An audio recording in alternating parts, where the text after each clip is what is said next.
Um, let me read it to you so I can get it straight.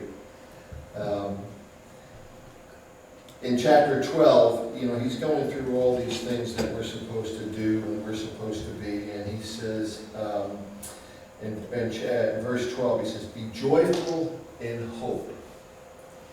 And I thought, well, joy is not being happy, because happy comes and goes. Joyful is a continuous thing, and it's born out of hope. Hope in what? Hope in Jesus Christ, obviously, a hope that's tangible. And then after that it says, patient in affliction. And I said, well, if I'm joyful in hope, that's going to allow me to be patient in affliction. So really my hope, out of my hope is born patience as well as joy.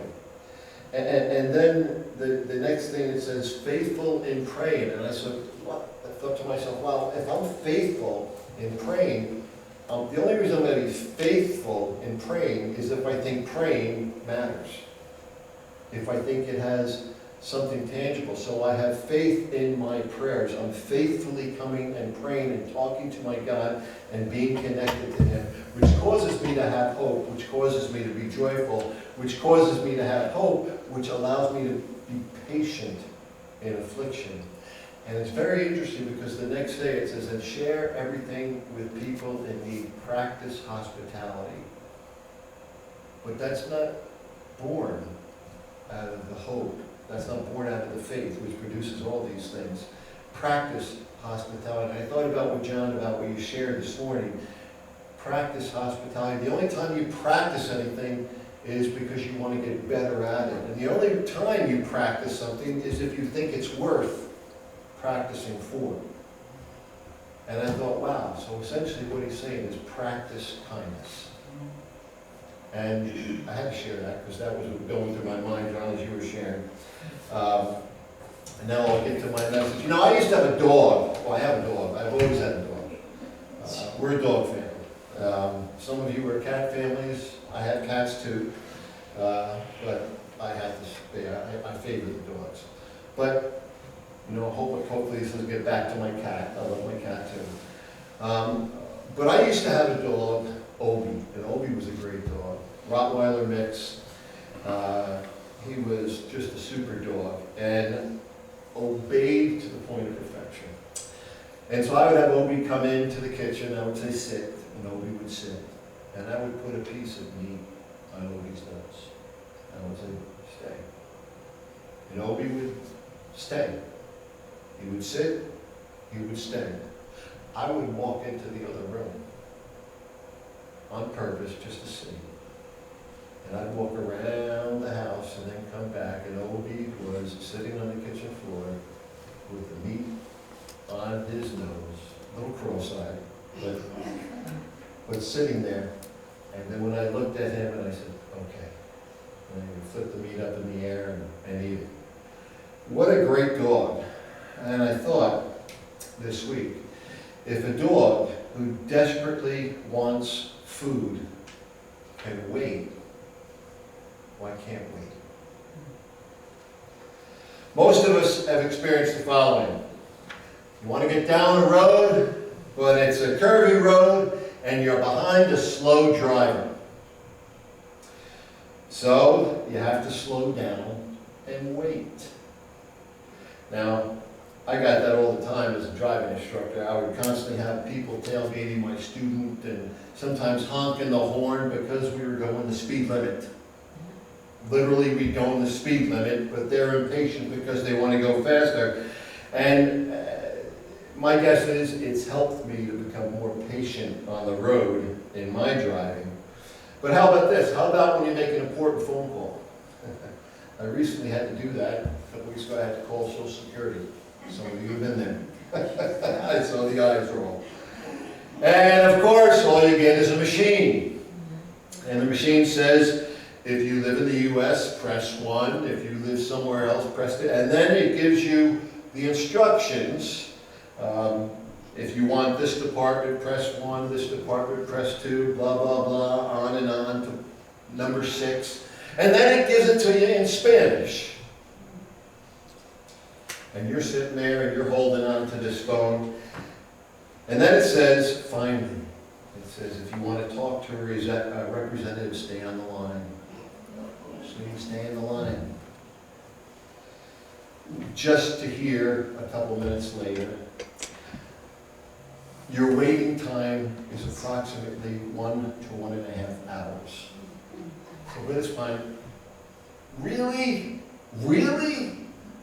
1 to 1.5 hours? And then sometimes another recording comes on and says, I'm unable to take your call at this time, please call back later. Click. Wait. You've got to wait. Do you like to wait? I don't like to wait. Does this bother you? You get hungry and you don't have much time. So you figure, I don't have time to go in to the counter at Burger King, so I'm just going to go through the drive-thru because it's got to be quick. And I go through and I pick something off of the cheap menu. A burger. I just need a burger. I just want something substantial just for now. I only got a couple minutes. And I get there, order my burger, I get up to the window, I pay for it, and I wait. And then they come to the window and say, I'm sorry, we're not finished yet. Could you pull over in the front and we'll bring it out to you? And so I pull over in the front and I'm waiting and I'm thinking to myself, my goodness, I could have just gone in and it would have been faster. I gotta wait. Does that bother you? How about when you're in line at Disney World? I don't know how many of you have been there. My wife and I planned a vacation week to Florida next week. That's why I won't be here. And at least one of those days we'll be going to Disney. And I'll have to wait. Even now I'm trying to prepare myself for it. Last time we had to wait 1 to 2 hours for a 10-minute ride. 96-degree heat with high humidity. And you finally get to that line in about an hour. You hit the building. And then you realize, I got 3 more buildings to go through. And several staircases. And you're like, oh my gosh. Now you can't get out of line at that point because you're already waiting an hour. We originally thought that my son Nate was going to be able to join us. So we booked this trip to the Philippines. But we've learned with the Marines that fell through. And he's not able to come. And that was after we booked the trip, so no refunds. So we decided to go anyway. So next week, my patience will be tried again. And I will have to wait again. Ever been there? You waited for what seemed forever. Maybe you're in waiting mode now. I don't know. I'm sure some of us are. And with the use of speed dial, emails, texts, fax machines, microwaves, shopping online, drive-up windows, we have all become spoiled by immediate service. We aren't like my good dog. And I think, well, I might have stayed sitting in the kitchen as my owner went around that room. When they came back, there'd be no meat left. Because I'm not very good at waiting. I would have eaten it. But what about when God is slow in responding to the prayer we've prayed? What about when God puts you on hold? What do you do when you have to wait for God? The Bible says in Psalms 27:14, wait for the Lord, be strong and take heart and wait for the Lord. That's easy to read. That's easy to say. That's easy to preach. Especially if you're not the one waiting. We'll tell that to the person who's lost a loved one and is trying to be patient in dealing with the loss. Or to a person who's just been told by a lifelong spouse that they're divorcing them and leaving. So that person is praying and hoping and hurting as they wait. Or the child who has to live in the midst of abuse that never seems to end. Or the person that gets bad news from their doctor, so they have to pray and wait. It's easy to wait if you're not the one having to wait. But what do you do when you have to wait? When God puts you on hold? In the New Testament, we read about a lady who didn't immediately get her prayer answered. Jesus was silent and didn't immediately respond to her prayer request. It's found in Matthew chapter 15, verse 21 and 28. At least that's the place we're going to read it from. It says, leaving that place, Jesus withdrew to the region of Tyre and Sidon. A Canaanite woman from that vicinity came to him, crying out, Lord, Son of David, have mercy on me. My daughter is demon-possessed and suffering terribly. Jesus did not answer a word. So the disciples came to him and urged him, send her away, for she keeps crying out after us. He answered, I was sent only to the lost sheep of Israel. And the woman came and knelt before him. Lord, help me, she said. He replied, it is not right to take the children's bread and toss it to the dogs. Yes, it is, Lord, she said. Even the dogs eat the crumbs that fall from their master's table. Then Jesus said to her, woman, you have great faith. Your request is granted. And her daughter was healed at that moment. Jesus, along with his disciples, had just traveled about 50 miles to a town called Sidon, and here they stop. In Mark chapter 7, where we see this story as well, it says they were in a house, and they were not in Jewish country anymore. They were in Gentile country, and the Jews and the Gentiles, well, they didn't really have much to do with each other. And this home was probably Jewish, filled with Jewish traditions and Jewish customs. I imagine they were having a meal together. Maybe there were some people eating at a small table. Maybe their house dog, which was different than a regular dog, was eating some of the crumbs that fell to the ground. And that seems to be Jesus' custom. He takes seemingly non-important things that are all around him to make his point. And while he's in his home, this lady from the area, which Matthew calls a Canaanite, comes begging Jesus to deliver her daughter from a demon.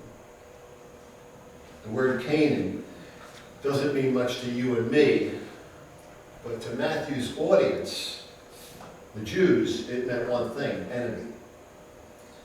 Canaanites and Jews didn't like each other. So this woman comes into the house and she pleads to Jesus for his help. And she addresses Jesus with a title that only the Jews would have understood. O Lord, Son of David. That was the title for the Messiah. This woman grew up in a country where they had a lot of belief in a lot of gods. I mean, they had a sun god, they had a rain god, they had a god of wind, they had a god of this and a god of that. And this woman probably grew up believing the same, and she found out that all those multiple gods couldn't do a thing for her situation. And she had a daughter tormented by a demon. And she needed some real help. And I'm guessing this wasn't a new thing. I'm guessing this was something that she learned. She took her daughter to doctors, and they all came to the conclusion this is a demonic spirit. But I'm sure it wasn't just happened. It's probably been going on for a while. And somewhere along the way, she heard about Jesus. She heard the title Son of David, the Messiah, the Savior. And she heard that he was in town, so she jumped at her chance for her little girl. And she said, Lord, Son of David, have mercy on me. My daughter is severely demon-possessed. And again, I'm sure it didn't just come up. It's been around for a while, and I imagine this woman was in a desperate state to save her girl. But Jesus didn't answer her.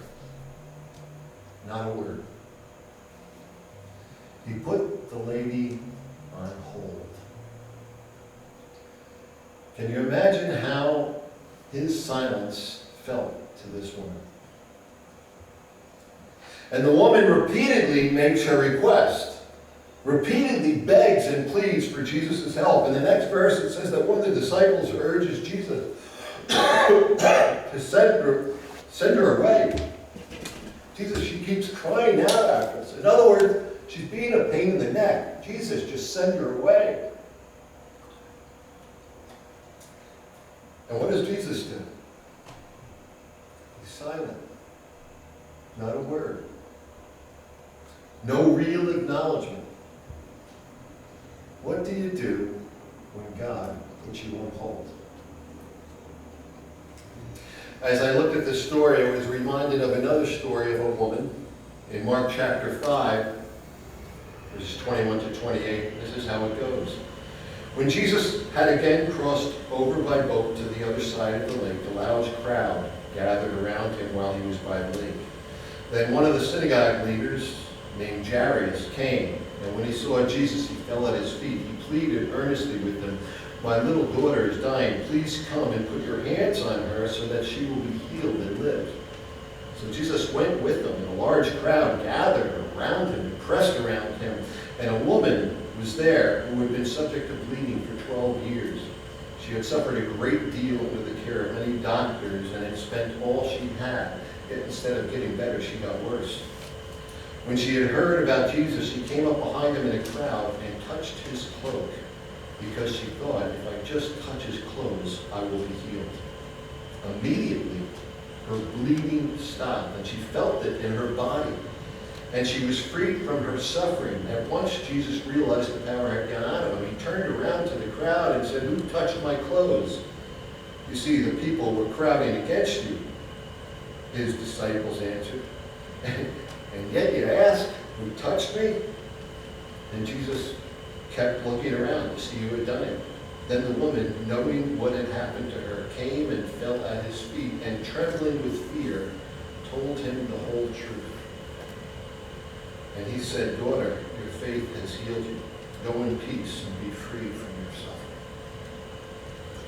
The woman was in a desperate condition too. Her condition made her ceremonially and socially unclean, and it was a huge burden to live under for 12 long years. And according to Jewish ideas at the time, if that woman touched anyone, she made him or her ceremonially unclean as well. The uncleanliness did not allow them to take any part in Israel's worship. Find that in Leviticus chapter 15. A scholar by the name of G. Campbell Morgan, he said this: "By the very law of her people, she was divorced from her husband and could not live in her home. She was ostracized from all society and must not come into contact with her old friends. She was excommunicated from the services of the synagogue and thus shut out from the women's courts in the temple.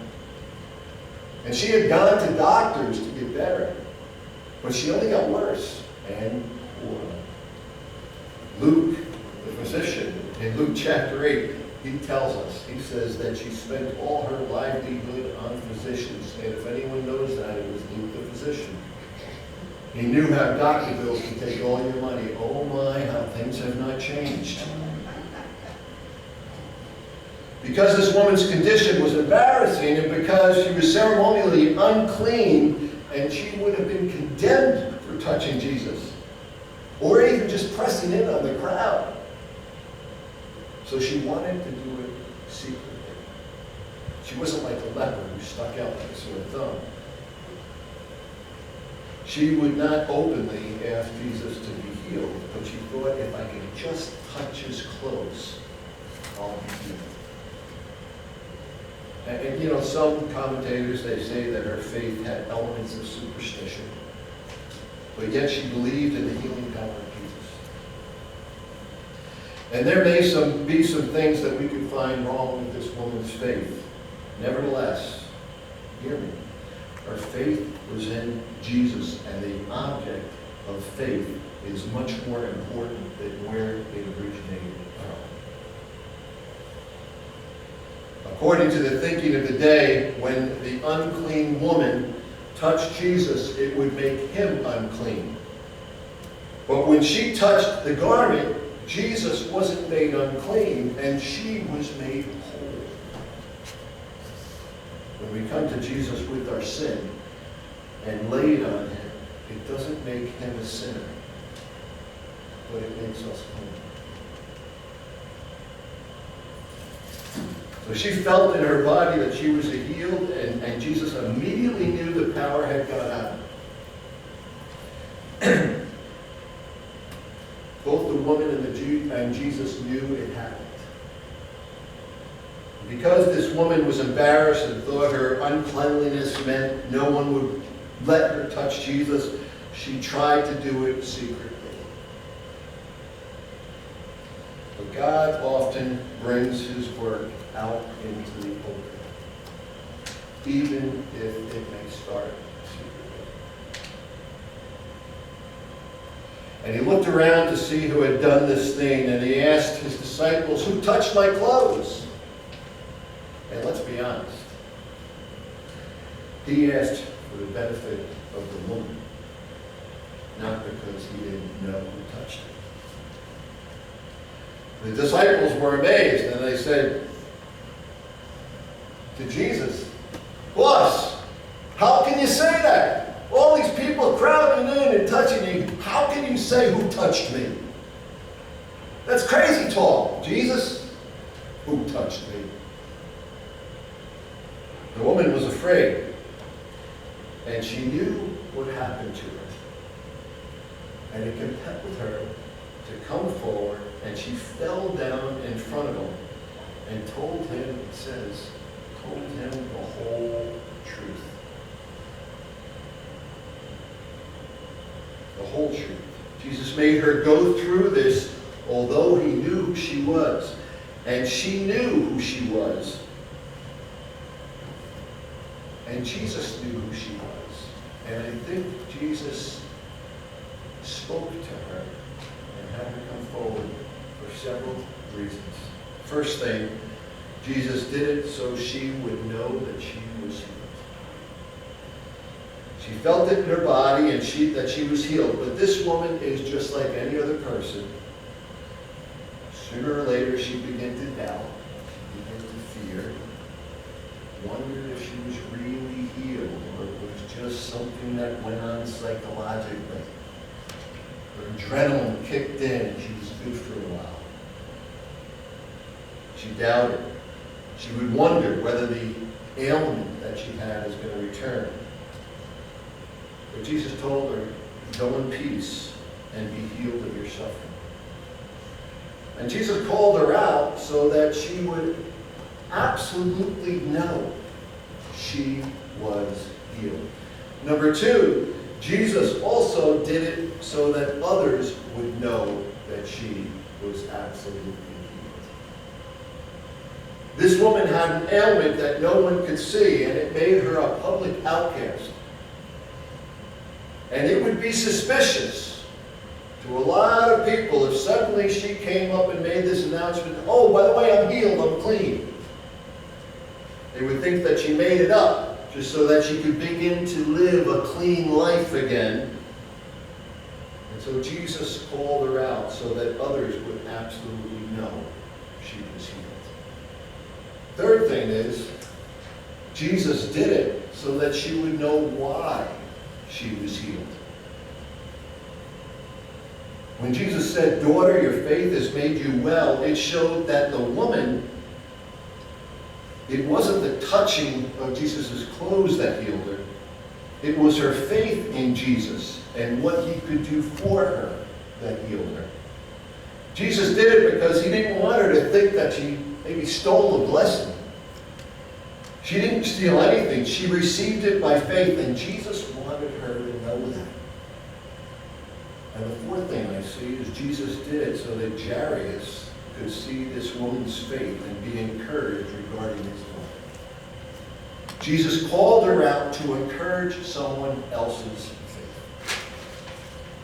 Often, that seems the way God works. He honors our faith to encourage someone else's. And isn't that true?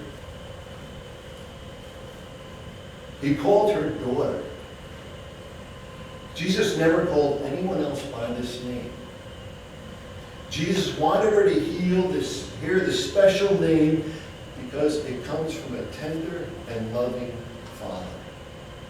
Daughter, your faith has been healed. When Jesus calls us forward, it's because he has something special to give us. Jesus might ask us to do some things that might seem embarrassing today. He doesn't ask us to do them to embarrass us. There is a higher purpose, even if we can't see it. Now listen, but if avoiding embarrassment is the most important thing in our life, then pride is our God. We're more concerned with ourselves and our self-image than we are in love with Jesus. I'm guessing she had prayed to God a lot for her body to be healed, but God put her on hold, and she had to wait 12 long years before God healed her. And waiting is often part of God's way to proclaim himself and to build up our faith. Both of those things we can't really see. We just have to trust. So what do we do when we wait? What do we do when God puts us on hold?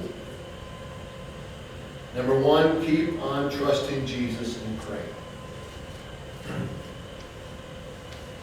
Isn't that what the verse when I first started? Faithful in praying. You've got to keep trusting in God, who has always been faithful to us in the past.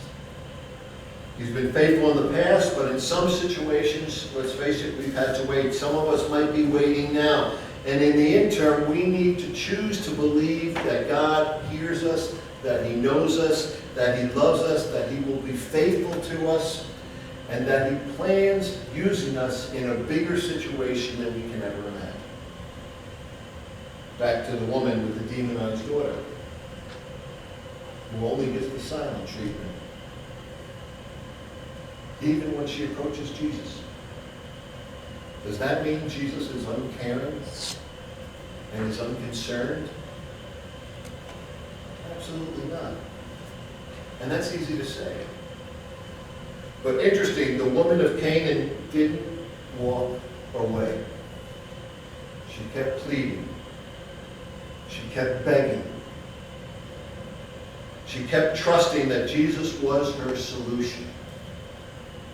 She believed Jesus would eventually speak. And that's what we've got to do. One pastor said this: we must keep on trusting in Jesus because he's been faithful in our past and because he will eventually speak to our need. When God puts you on hold, just remember, he has a word for you. Hang in. Stay on the line. You may not get that word immediately, but eventually he will speak to your very need. Keep praying. God will speak to you. Keep on reading your Bible. Jesus has a message just for you. A lot of biblical characters, they wondered when God would speak. Think of Noah. Noah built an ark. Okay, God. Took them 120 years to build an ark, and they never seen rain. He was nowhere near the water probably, maybe a little stream here and there. Build an ark. What's an ark? Big boat. What's a boat? I don't know.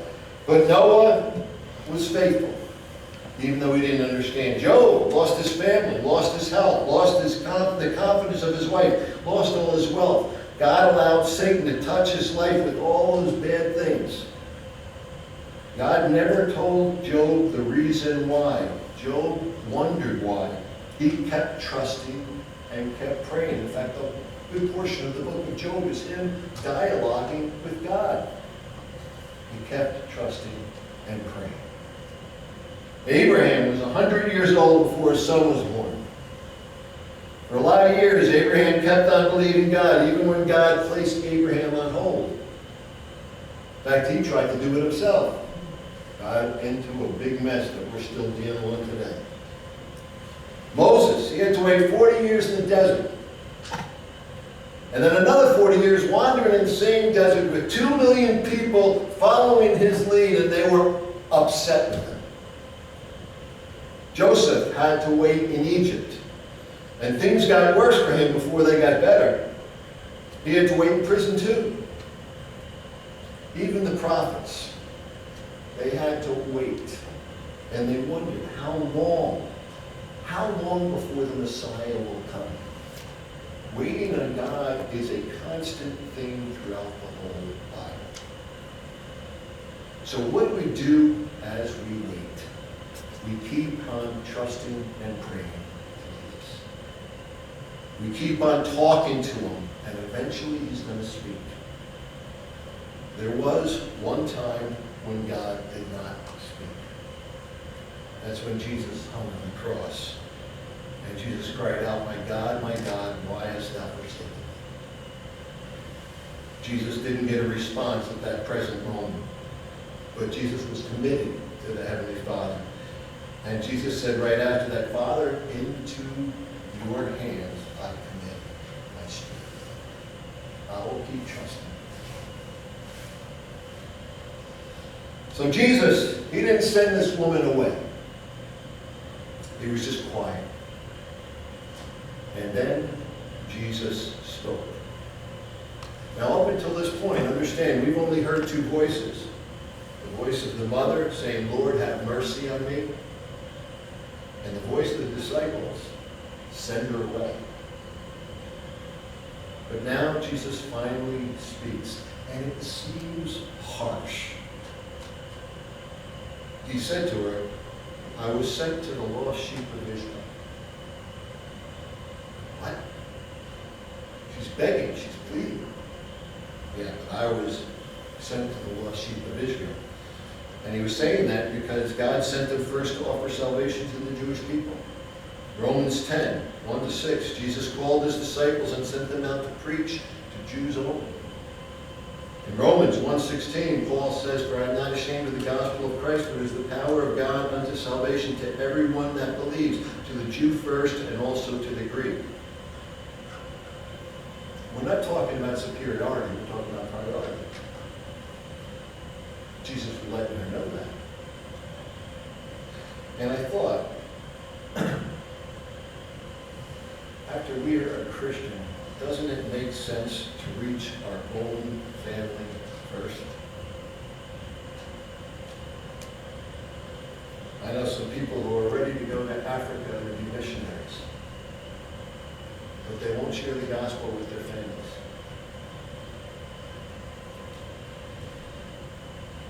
So first, when God puts you on hold, keep trusting Jesus and praying to him.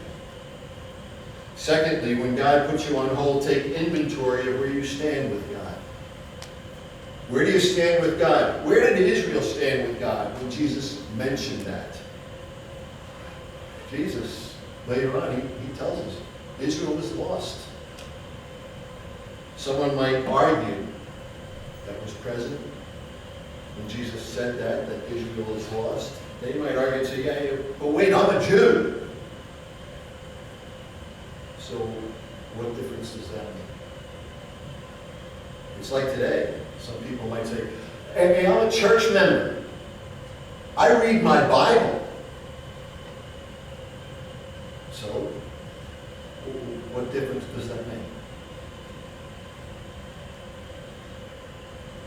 What difference does that make with God? Because without Jesus, we're all lost in our sins. This woman's approach to Jesus was like this. Don't miss this. It's very easy to miss it. In verse 22, she says, O Lord, Son of David. She came with a very Jewish approach. And his disciples said to him, send her away. The disciples were saying, Lord, she's not one of us. She's trying to be, but she's not Jewish. She's a Canaanite. And then Jesus says, I've only come to the lost sheep of Israel. The next thing the woman says is, Lord, help me.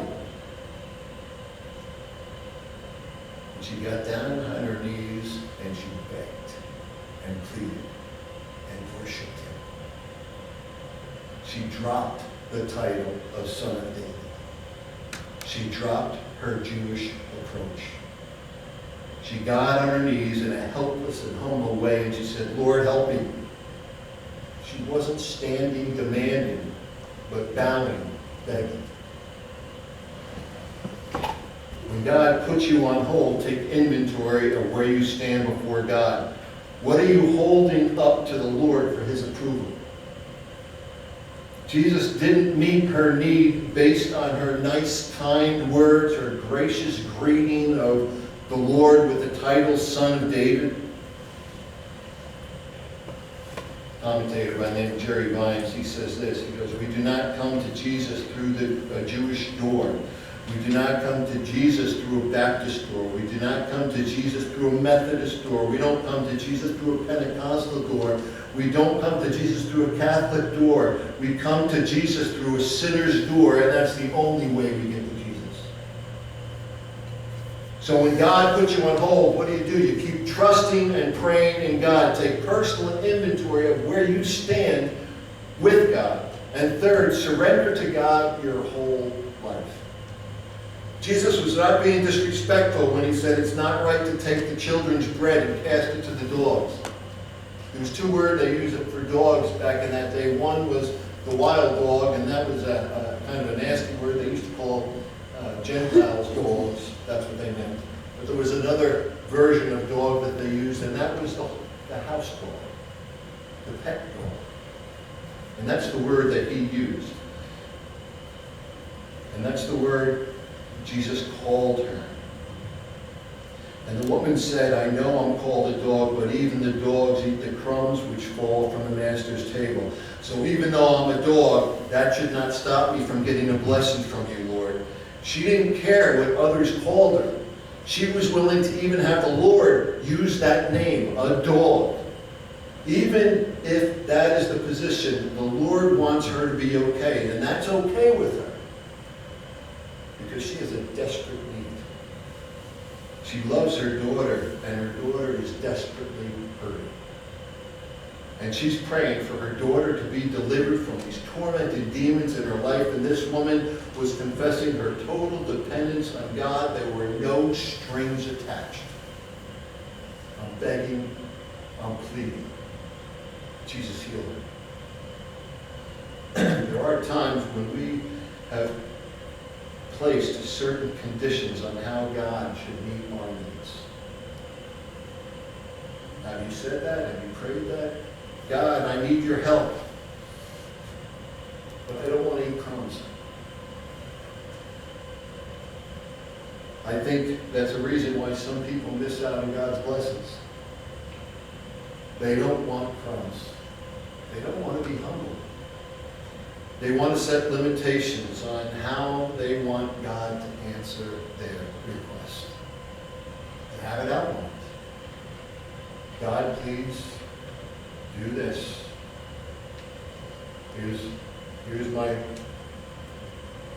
order. Not this woman. Lord, you can call me what you want. You can place me anywhere on the table you want. You can put me on the table. You can put me under the table with the dogs. I don't care. I'm just hanging on for blessing. I'll take the crumbs. If that's all you want to give me, that's fine. But I'm just dependent on you. Whenever you believe that God has put you on hold, we're supposed to keep trusting and talking to Jesus, even if we don't have the answers at the moment. We need to take a close look at where we stand with the Lord. What is this Lord saying to you and me about our lives? Are we trusting Jesus totally? Or are we holding on to someone or something other than Jesus? Are we looking for a full course meal? Are we just willing to take the crumbs? It doesn't matter to us as long as we have Jesus. We're to commit all we are to Jesus 100%. Let him have his way with our entire life, not just the parts we want to give. It's a total surrender. And he wants to be the Lord of our life, not a Lord in our life. And there's a big difference between those two things. I couldn't help but as we sang that song, The Wondrous Cross, and the first three letters of wondrous just stuck out at me. What actually tears to my eyes this morning, I won because of the cross. Jesus showed me that I can keep trusting and keep praying. That he'll have a word for me. Whenever I say, Lord, how am I doing? Where am I with you? Show if there be any wrong way in me. And you have 100% of my life. Help me to let go of the things that I want so badly and be willing to give them to you. And every time we look at the cross, we can be reminded that he did not withhold his son from us. So as we share communion this morning, let's think of these two women. Let's think of how Jesus answered them both. Different ways, but reminding us that faith is the key. What do we have our faith in?